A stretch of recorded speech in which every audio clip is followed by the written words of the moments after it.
Hi guys, how are you? कैसे हैं आप लोग? Hopes you all are good and fine. So guys, हमेशा की तरह इस बार भी एक छोटी सी रिवीजन क्लास में डाल रहा हूँ for 25 to 30 minutes, covering very important topics of DT and customs for CS executive as well as for CS professional students, जो कि इमीडिएटली बिफोर एग्जामिनेशन आपको ये क्लास जरूर देखनी चाहिए। बिकॉज कई बार कुछ टॉपिक्स ऐसे होते हैं जो हम लोग भूल रहे होते हैं और उसमें से एग्जाम में क्वेश्चन आ सकता है। तो मुझे ऐसा लगता है कि जो भी मैं आज कराऊंगा 25 टू 30 मिनट्स, ये वो इम्पोर्टेंट टॉपिक्स हैं जो पेपर में पूछे जा सकते हैं। ठीक है, तो कोशिश करिएगा, क्लास को पूरा देखिएगा। और अगर अभी समय ना हो तो आप मॉर्निंग में देखिएगा, घर से अपने एग्जामिनेशन सेंटर में जाते समय देखिएगा, बट देखिएगा जरूर, because this is going to help you a lot. तो विदाउट वेस्टिंग टाइम जल्दी जल्दी स्टार्ट करेंगे। थोड़ा सा फास्ट रहूंगा मैं, because the purpose is 25 to 30 minutes में बहुत कुछ कवर करना। तो चलिए स्टार्ट करते हैं। सबसे पहले आप सबको मालूम होगा कि MAT rate for the companies is reduce to 15%, और अगर आपकी unit is located in IFSC then rate is 9%। Whereas AMT rate अभी भी 18.5% ही है, और अगर कोई यूनिट लोकेटेड इन IFC हो तो उसके ऊपर 9% है। याद रखिएगा, ये जो मैं रेट्स आपको बोलता हूँ इसमें सरचार्ज और HEC फर्दर ऐड होता है। ठीक है, चलिए। रिबेट अंडर सेक्शन 87A आप सबको मालूम होगा, सिर्फ रेजिडेंट इंडिविजुअल्स के लिए एप्लीकेबल होती है। वो भी कब? अगर उनकी total income do not exceed 5 lakh रुपए। और रिबेट कितनी होती है? 12,500 या 100% of tax, which ever is lower. चलिए, इसके बाद चलते हैं। अगर कोई अनएक्सप्लेन्ड मनी या अनएक्सप्लेन्ड इन्वेस्टमेंट या अनएक्सप्लेन्ड एक्सपेंडिचर हो तो उस पर आपका फ्लैट टैक्स रेट होता है 60%। ठीक है, और उस पर एक सरचार्ज लगता है 25% और HEC 4%, तो इफेक्टिव रेट आ जाता है 78%। और अगर आप कार्बन क्रेडिट्स ट्रांसफर कर रहे हैं तो उस पर आपका टैक्स रेट होता है 10%। ठीक है जी, ठीक है सर। कंपनीज के टैक्स रेट आप सबको याद होगा। अगर कोई भी डोमेस्टिक कंपनी जिसका टर्नओवर फॉर फाइनेंशियल ईयर 17-18 में डू नॉट एक्सीड 400 करोड़, तो उसका टैक्स रेट था 25%, अदरवाइज इट इज 30%। एंड आप सबको याद होगा कि इन पे सरचार्ज भी लगता है। अगर total income do not exceeds 1 crore, so there is no surcharge. Total income exceeding 1 crore up to 10 crore, this will be 7%, और अगर 10 करोड़ से ऊपर होगा तो this will be 12%। ठीक है सर, और इसमें फर्दर HEC कितना लगता था? 4%। तब चलते हैं domestic companies those who are, कुछ स्पेशल स्कीम्स आई थी अगर आपको याद हो तो, उसकी क्लास मैंने अलग से अपलोड करी हुई है। जितनी भी डोमेस्टिक कंपनीज हैं जो कि ऑप्ट करती हैं अंडर सेक्शन 115BA, उस पर 25%। और इन कंपनीज पर जो सरचार्ज का रेट रहेगा दैट विल बी सेम। अगर total income up to 1 crore है तो no surcharge, 1 crore to 10 crore it will be 7%, and more than 10 crore it will be 12%। Whereas दो स्पेशल केसेस थे, अगर कंपनी ऑप्ट करती है under section 115BAA, the rate will be 22%, and 115BAB the rate will be 15% with surcharge of 10%। याद रखना, इसमें 7-12 वाला कोई पंगा नहीं है, सीधा 10% है, और उस पर HEC कितना है? 4%। ठीक है सर, नेक्स्ट चलते हैं जरा। कुछ इंपॉर्टेंट चीजें मैं अभी डिस्कस करने वाला हूँ, इन सब चीजों के बाद प्लीज ध्यान रखिएगा। सरचार्ज रेट अगर आपको याद हो तो फाइनेंस एक्ट 2019 के अंदर सरचार्ज रेट बढ़ा दिए गए थे। पहले अगर आपको याद हो तो जितने भी लोग जिनको स्लैब रेट्स पे टैक्स किया जाता था उनके 50 लाख तक there was no surcharge, from 50 lakh से exceeding up to 1 crore the surcharge rate was 10%, and 1 crore से ऊपर जो था वो 15% था। बट अगर आपको याद हो तो इसमें अब इंक्रीज हो चुका है। 1 करोड़ से अगर ज्यादा है अप टू 2 करोड़ तो 15%, 2 करोड़ से ज्यादा है अप टू 5 करोड़ तो दिस विल बी 25%, और अगर 5 करोड़ से ज्यादा है तो 37%। तो याद रखना, सरचार्ज के रेट्स जो हैं वो उन लोगों के लिए बढ़ाए गए हैं जिनकी income taxable at slab rates होती है। ठीक है, ठीक है सर। और अगर आपको याद हो तो इसका इम्प्लीकेशन क्या straight away MMR, maximum marginal rate पे पड़ा होगा? बिल्कुल। तो अगर कोई मुझसे पूछता है sir what is maximum marginal rate, तो याद रखना maximum marginal rate 30 plus 37 plus 4 that will B 42.744%। ये ध्यान रखना है आपने। मैक्सिमम मार्जिनल रेट अगर आपसे कोई पूछेगा तो दैट इज 30% प्लस 37% प्लस 4%। ठीक है सर। अब एक इम्पॉर्टेंट चीज आपने ध्यान रखनी है, जिसके लिए ये क्लास इंटेंशनली मैं बना रहा हूँ। मुझे लगता है कि आपको ये प्रोविजन नहीं याद होगा, बट पेपर में ये प्रोविजन जरूर आएगा, इसलिए ध्यान से सुनिएगा कि ये जो हायर सरचार्ज है 25 और 37, ये नहीं अप्लाई होंगे इन दो स्पेशल इनकम्स पर। अब ये स्पेशल इनकम्स कौन सी हैं याद करेंगे। 111A और 112A। 112A लगता था लॉन्ग टर्म कैपिटल गेन्स और 111A लगता था शॉर्ट टर्म कैपिटल गेन्स। और ये लॉन्ग टर्म कैपिटल गेन और शॉर्ट टर्म कैपिटल गेन किस पे लगता था आपको याद होगा। एक तो लिस्टेड इक्विटी शेयर्स पे, एक units of equity oriented mutual funds. कुछ याद आ रहा है आपको? Come on. तो इन पे हमने ये दो सेक्शंस पढ़े थे 112A, जिसमें ये कहा गया था कि इनकम एक्सीडिंग 1 लाख जितनी भी होगी उस पर 10% लगेगा, और 111A पे 111A पे हम लोग 15% लगाते थे। तो आपको मैं बता दूं कि ये जो हायर सरचार्ज है यानी कि 25 और 37, इनका इन पर कोई इम्प्लीकेशंस नहीं होगा। ठीक है, क्या मतलब है सर? मैं फटाफट से ब्रीफली आपको समझाता हूं, आइए देखते हैं। ठीक है, देखो जल्दी जल्दी देखना सबने है। मान लो एक आदमी की टोटल इनकम जो है including S T C G 111A and L T C G 112A 50 lakh से ऊपर है, लेकिन 1 करोड़ से कम है, तो कोई प्रॉब्लम ही नहीं है। क्या इस पे आप 10% लगा देना। 10% एग्जाम्पल ले लेते हैं। S T C G 111A 20, 112A 40, other income 30, total income 90। कुछ नहीं करना, टोटल इनकम पे आप सीधा 10% का सरचार्ज लगा देना। हायर सरचार्ज नहीं लगेगा इन दोनों पे, ध्यान रखना, बट 10% और 15% वाला तो लगेगा। दोबारा देखते हैं। यानी कि फर्स्ट केस में कोई पंगा नहीं था। अगर टोटल इनकम इन सबको मिलाकर 1 करोड़ से एक्सीड हो जाती है, बट 2 करोड़ से कम है, तो 1 करोड़ से एक्सीड कर रही है तो कौन बताएगा? 1 करोड़ से ज्यादा है, अप टू 2 करोड़ लिख देते हैं। ठीक है ना, अप टू 2 करोड़। तो आपने ध्यान रखना है कि इसमें भी कोई पंगा नहीं होगा। क्यों? क्योंकि यहां पर भी सरचार्ज का रेट कितना होगा? 15%। मैंने क्या बोला? हायर वाला जो होगा वो अप्लाई नहीं करना आपने। ठीक है ना, हायर मतलब 25 और 37 अप्लाई नहीं करना। किस पर? On S T C G 111A और L T C G 112A। तीसरा केस देख लीजिए, समझ आ जाएगा। मान लो total income excluding this 2 crore से ऊपर है। क्या मतलब है समझ लेते हैं। मान लो 111A 50 लाख था, 112A 60 था, और अदर इनकम 2.5 करोड़ थी। ठीक है ना, अब आराम से सोच के बताना, जरा सोच के बताना आराम से। क्या टोटल इनकम जो है, टोटल इनकम जो है वो हमारी आ रही है 3 करोड़ 60 लाख। ठीक है, क्या ये 2 करोड़ से तो ऊपर है? बिल्कुल। अगर 2 करोड़ से जब ऊपर चली जाती है तो क्या हम as per the new surcharge क्या हम 25% में आ जाते हैं? बिल्कुल। लेकिन अब लॉ क्या कह रहा है कि अदर इनकम पे तो आप 25 लगा दो, लेकिन इन पर आप 15 से ऊपर नहीं लगा सकते। ठीक है ना, इन पर 15 से ऊपर लगेगा ही नहीं, ये ध्यान रखना है आपने। ठीक है सर, दोबारा देखते हैं। टोटल इनकम अगर एक्सक्लूडिंग इन दोनों को छोड़कर 5 करोड़ से ज्यादा है, 5 करोड़ से ज्यादा है, एग्जाम्पल देख लो, इन दोनों को छोड़कर अदर इनकम 5.5 करोड़ है। अब बताओ, देखिए 5.5 करोड़, ये जो 5 करोड़ से अधिक है इस पर तो आपने 37% लगा दिया, लेकिन इन दोनों पर आप इन एनी केस 15 से ऊपर नहीं लगा सकते सरचार्ज। ये बार बार मैं बता रहा हूं, ध्यान रखना।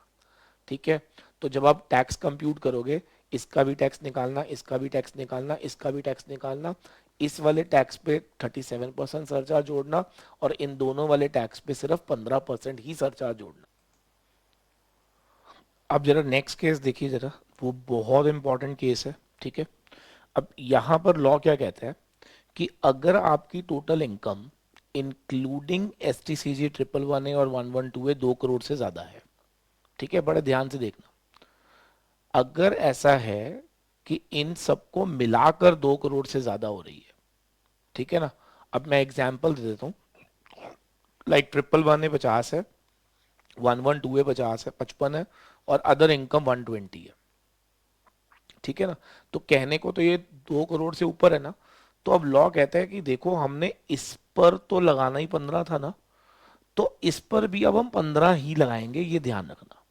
इसका मतलब ऑल दो 2 करोड़ से ऊपर आने पे तो हमारा 25% हो जाता है, लेकिन अब लॉ कहता है कि ओके फाइन, यहाँ पर आपको 15% ही देना है, 15% से ज्यादा नहीं देना। मैं रिपीट करूंगा, अगर including S T C G 111A और L T C G 112A 2 crore exceed कर रहा है और वो केस इसमें नहीं आ रहा। देखो यहां पर क्या था, इनको छोड़कर वो 2 करोड़ से एक्सीड कर रहा था, ठीक है ना। तो जब इनको छोड़कर वो 2 करोड़ से एक्सीड कर रहा है, फिर तो उस पर 25% का सरचार्ज लगेना ही लगना है। लेकिन अगर वो कह रहा है कि इनको इंक्लूड करके अगर वो 2 करोड़ एक्सीड कर रहा है, तो फिर पूरे पे ही 15% लगेगा, ये ध्यान रखना है आपने, ठीक है ना।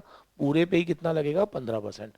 अब और भी केस ले सकते हो, ये 1 करोड़ है, ये 55 लाख है, ये 60 लाख है, तो इस पर तो 15 ही लगना है, ठीक है ना।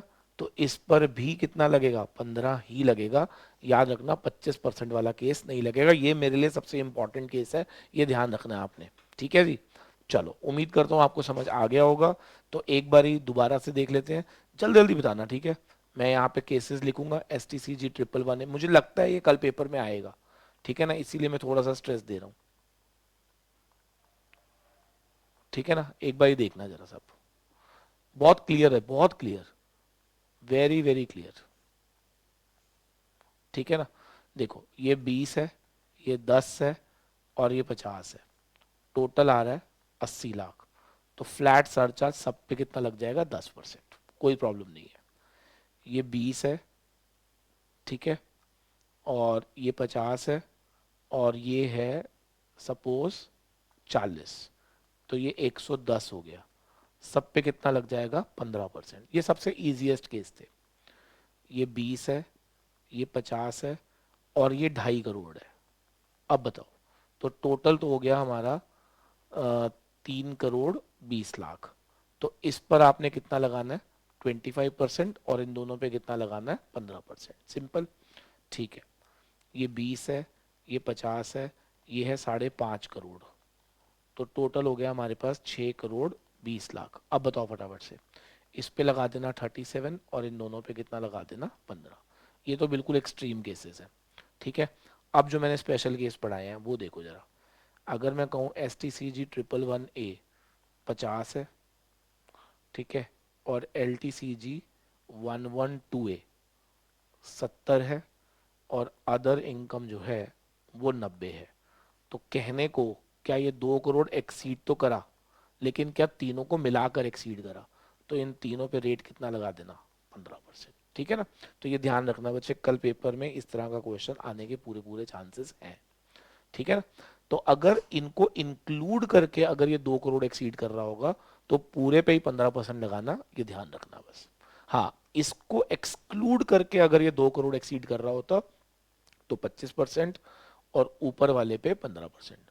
इन दोनों को एक्सक्लूड करके अगर वो 5 करोड़ एक्सीड कर रहा होता तो 37%, और बाकियों पे 15%, ठीक है ना, ठीक है सर।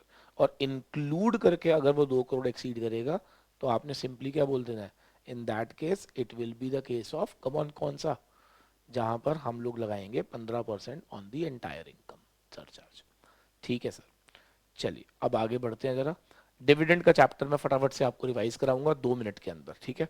देखो डिविडेंड हम लोगों ने पढ़ा हुआ है कि जो भी डोमेस्टिक कंपनीज होती हैं, अगर वो किसी भी तरह का एक्चुअल डिविडेंड या deem dividend covered under section 222A B C और डी अगर देती पाई गई अपने शेयर होल्डर्स को, तो ऐसे में वो डिविडेंड शेयर होल्डर के हाथ में 1034 में एग्जम्प्ट होता है, अप टू 10 लाख।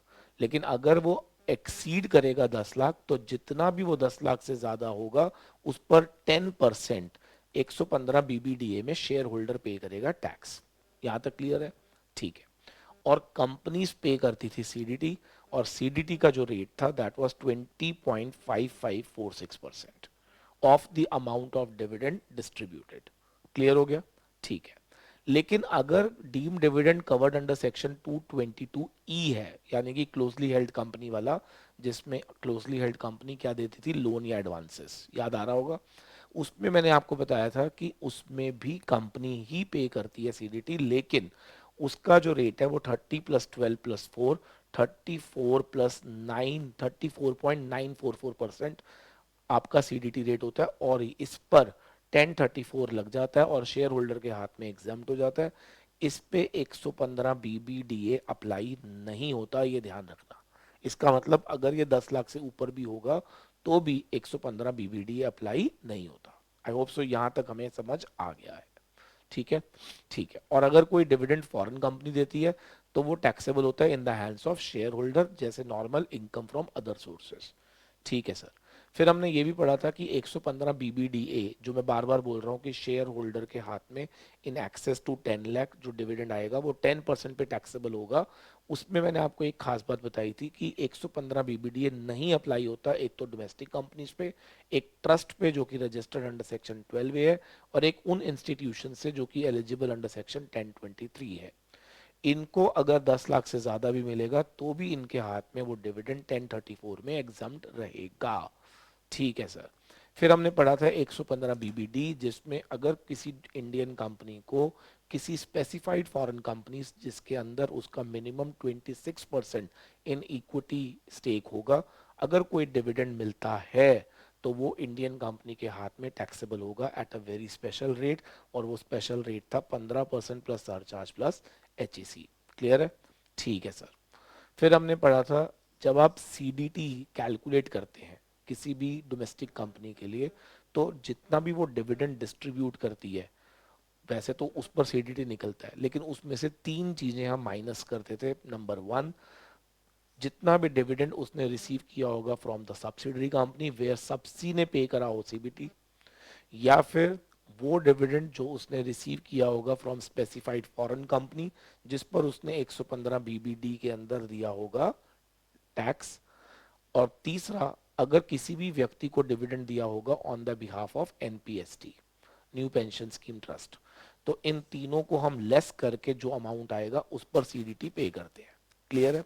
छोटा सा मैं एग्जांपल दूंगा, आपको याद आ जाएगा।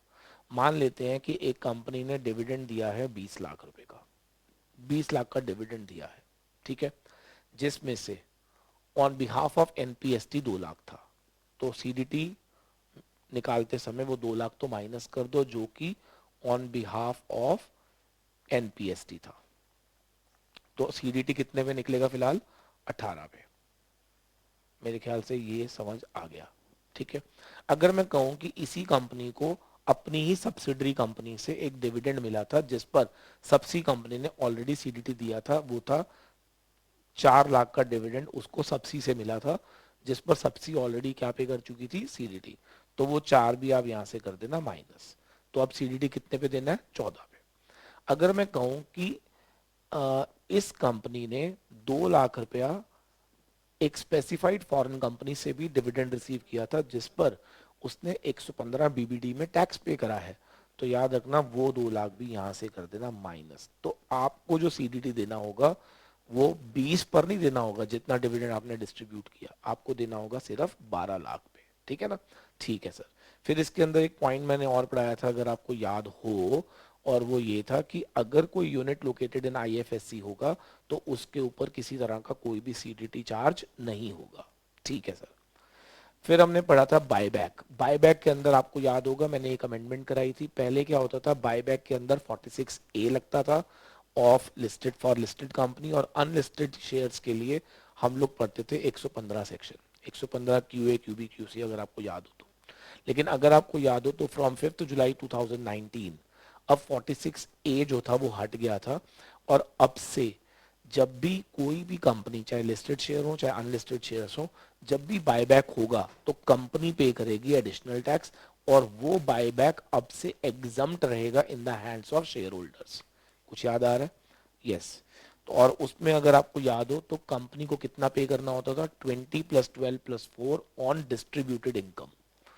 अब ये डिस्ट्रीब्यूटेड इनकम कैसे निकाली जाती थी वो भी मैं आपको याद करा देता हूं। डिस्ट्रीब्यूटेड इनकम का फॉर्मूला अनलिस्टेड के अंदर तो बहुत सिंपल होता है, जितना भी अमाउंट पे किया गया माइनस जो भी अमाउंट रिसीव किया गया। ठीक है जी। लेकिन लिस्टेड कंपनीज के लिए डिस्ट्रीब्यूटेड इनकम का मतलब होता है जो भी मार्केट प्राइस चल रहा होगा, क्योंकि लिस्टेड है तो इसका मतलब शेयर का मार्केट प्राइस आ रहा होगा, माइनस माइनस जो भी उसका इशू प्राइस था।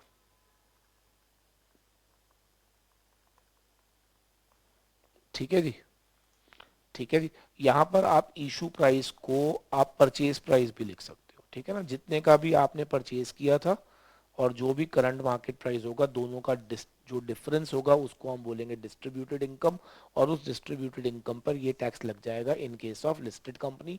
और अनलिस्टेड कंपनी में भी डिस्ट्रीब्यूटेड इनकम पे लगता है, बट डिस्ट्रीब्यूटेड इनकम का मतलब अनलिस्टेड के केस में क्या होता है, जो कंपनी ने दिया माइनस जो कंपनी ने आपसे लिया था। ठीक है जी, ठीक है सर। और मैंने आपसे ये भी कहा था कि ये बायबैक सेक्शन 10 क्लॉज 34A के अंदर शेयर होल्डर के हाथ में क्या रहता है, एग्जाम्प्ट रहता है। ठीक है सर, याद आ गया हमें। और याद रखना 46A सेक्शन अब प्रिवेल नहीं करता। ठीक है, फिर चलते हैं एक very important topic slump sale, section 50B मैंने आपको पढ़ाया था। स्लम सेल आपको याद होगा हमने ये पढ़ा था कि जब कोई कंपनी अपनी अंडरटेकिंग बेच देती है फॉर अ लमसम कंसिडरेशन, तो उसको हम लोग कैपिटल गेन के चैप्टर में डील करते हैं। इसमें मैंने आपको ये भी बताया था कि स्लम सेल के केस में हमेशा ध्यान रखना कि जो भी कैपिटल गेन आएगा वो लॉन्ग टर्म शॉर्ट टर्म कुछ भी हो सकता है, डिपेंड करेगा कि अंडरटेकिंग कितनी पुरानी थी। अगर अंडरटेकिंग 36 महीने से ज़्यादा पुरानी थी तो long term, otherwise short term. Indexation benefits मिलते नहीं, और कंप्यूटेशन का एक सीधा फॉर्मूला होता था, net consideration minus net worth. अब नेट वर्थ कैसे निकालते थे, एसेट्स माइनस लाइबिलिटीज। एसेट्स की वैल्यूएशन लेते समय ध्यान रखना रीवैल्यूएशन अलाउड नहीं है, और जितने भी ऐसे एसेट्स होंगे जो कि डेप्रिशिएबल है उनकी डब्ल्यूडीवी लेनी होती है, नॉन डेप्रिशिएबल एसेट्स की बुक वैल्यू लेनी होती है। ठीक है जी, ठीक है सर। तो ये हमारा स्लम सेल हमने सेक्शन 50B पढ़ा था। चलिए अब हम रिवाइज करेंगे कुछ very interesting topic for the customs. ठीक है, आई टेक अनदर 5 मिनट्स और इस क्लास को हम बंद करेंगे। ठीक है, बैगेज का रेट मैं एक बार रिपीट कर दूं, बहुत सारे बच्चों की क्वेरीज आ रही थी कि बैगेज का रेट क्या है। तो it is 35% plus SWS 10%, so effective rate is 38.5%। ठीक है, और याद रखना रोड एंड इंफ्रास्ट्रक्चर सेस, कुछ बच्चों के पास ओल्ड बुक ना चली गई हो तो वो 8 रुपये लिखा होगा, लेकिन ये 9 रुपीज पर लीटर है, ध्यान रखना है।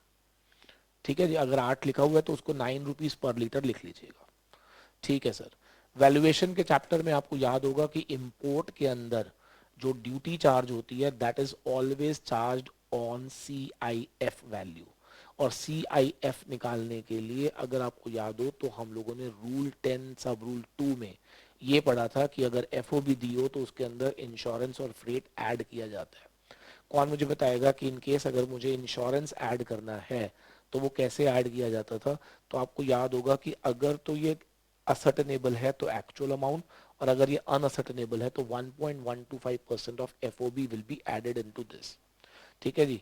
और जब हम बात करते हैं फ्रेट लोडिंग अनलोडिंग, तो मैंने आपको याद करो एक लाइन बताई थी, एट प्लेस ऑफ इंपोर्टेशन वाला नहीं, to the place of importation. ठीक है जी, तो to the place of importation तक जाने के लिए जो जो खर्चे होंगे वो हम इसमें ऐड करेंगे। अब वो कितना ऐड होता था अगर आपको याद हो तो, अदर देन एयर के केस में अगर गिवन है तो एक्चुअल, नहीं गिवन है तो 20% ऑफ FOB। और इन केस ऑफ एयर मैंने कहा था एक्चुअल और 20% विच एवर इज लोअर। ठीक है जी, डन। और इसमें एक छोटा सा पॉइंट याद रखना था कि जो भी हमारे पास वैल्यू इन फॉरेन करेंसी आएगी तो उसको हम लोग INR में कन्वर्ट करते थे using exchange rate of given by CBIC। याद आ रहा है, RBI का रेट नहीं लेना। और CBIC का भी कौन से दिन का लेना है, जिस दिन बिल ऑफ एंट्री फाइल की गई थी अंडर सेक्शन 46, या शिपिंग बिल या बिल ऑफ एक्सपोर्ट फाइल किया गया था अंडर सेक्शन 50। ठीक है जी, ठीक है। और एक्सपोर्ट हमेशा याद रखो कौन सी वैल्यू पे एक्सपोर्ट ड्यूटी लगती है, ऑन FOB वैल्यूज। क्लियर है, उसमें CIF कॉन्सेप्ट नहीं होता। ठीक है सर। ड्यूटीज की अगर हम बात करें तो आप कौन बताएगा कि ड्यूटीज कौन सी तारीख की लेनी होती है, जिस दिन अगर इंपोर्ट का केस है तो जिस दिन हमने बिल ऑफ एंट्री फाइल करी होगी फॉर होम कंजम्पशन। ये याद रखना, फॉर होम कंजम्पशन। ठीक है ना, वहां पर हम लिखते थे बिल ऑफ एंट्री। जब हम एक्सचेंज रेट की बात करते हैं तो खाली बिल ऑफ एंट्री, और जब हम रेट की बात करते हैं तो हम लोग चार्ज करते हैं वो वाली दिन का रेट जिस दिन bill of entry for home consumption under section 46 या सेक्शन 68 इज बीइंग फाइल्ड। ठीक है ना, ठीक है सर। इसमें अगर आपको याद हो तो हम लोग असेसेबल वैल्यू जो हम निकालते थे जैसे अभी मैंने सिखाया, उसके ऊपर हम लोग ये ड्यूटीज चार्ज करते हैं मोटा मोटी तौर पे। अब यही ड्यूटीज आपको देखने को मिलेंगी।